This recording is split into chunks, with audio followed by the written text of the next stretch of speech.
banyak peninggalan arkeologis dari masa kerajaan Sunda kuno yang bisa disaksikan. Padahal, kerajaan ini diperkirakan telah berkembang sejak abad ke-7 hingga abad ke-16 seiring kejatuhan kerajaan Tarumanegara pada abad ke-7 M. Sedikit data yang ditinggalkan oleh kerajaan Sunda sebelum abad ke-13 M.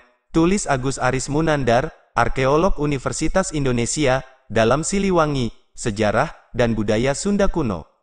Dalam Tatar Sunda masa silam, Agus menyebut peninggalan berupa monumen atau bangunan belum dapat diketahui dengan lebih baik. Di Jawa bagian barat memang dijumpai banyak struktur atau monumen kuno. Namun, bangunan-bangun itu selalu dihubungkan dengan zaman yang lebih tua sebelum kerajaan Sunda. Contohnya, sejumlah peninggalan di Batu Jaya dan Segaran, Karawang Utara.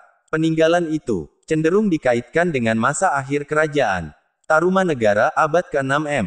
Adapun Candi Cangkuang di Garut dipandang sebagai sisa bangunan candi tertua yang bernapaskan Hindu Siwa. Ia lebih terkait dengan masa kerajaan Galuh kuno, yaitu abad ke-7 sampai 8 M.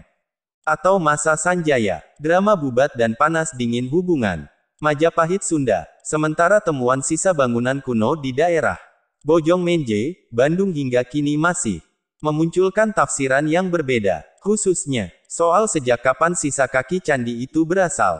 Ada yang memperkirakan sisa candi itu dibangun pada abad ke-5 sampai 6 M. Ada juga yang menempatkannya dari abad ke-7 M. Namun, para ahli sepakat, candi itu berkaitan dengan kerajaan Tarumanegara. Lalu pertanyaannya, apakah kerajaan Sunda kuno yang cukup lama berkembang itu sama sekali tak memberi jejak bangunan? Pasca runtuhnya kerajaan Tarumanegara, di Jawa Barat berdiri dua kerajaan, yaitu Galuh dan Sunda. Kedua kerajaan itu berkembang bersama sekira abad ke-7 hingga awal abad ke-8 M.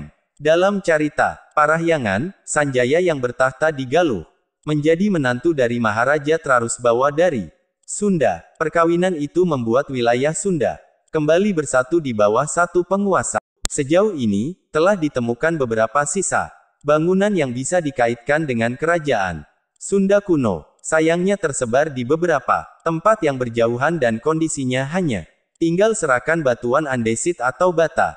Di daerah Pananjung, Pangandaran, misalnya, penduduk setempat menyebut situs itu Batu Kalde. Di sana ditemukan balok-balok batu. Sebagian masih terkubur, sebagian lainnya berserak di permukaan tanah. Di daerah Kuningan, Jawa Barat juga banyak situs yang kemungkinan bisa dikaitkan dengan perkembangan kerajaan Sunda. Di desa Sagarahiang, Kuningan, di atas bukit yang disebut Pasir Sanghyang terdapat arca Nandi yang telah rusak, Lingga, dan Yoni. Adapun di Kawali, Ciamis terdapat kompleks makam kuno yang disebut Makam Astana Gede. Selain makam kuno, ditemukan juga serakan batu polos, pipih, panjang, bata kuno, dan 5 prasasti. Dari bentuk huruf dan bahasanya, prasasti itu diperkirakan berasal dari abad ke-14 M. Cerita tutur perang Bubat, warisan Sunda kuno sangat berbeda dengan peradaban Jawa kuno yang relatif lebih terlihat.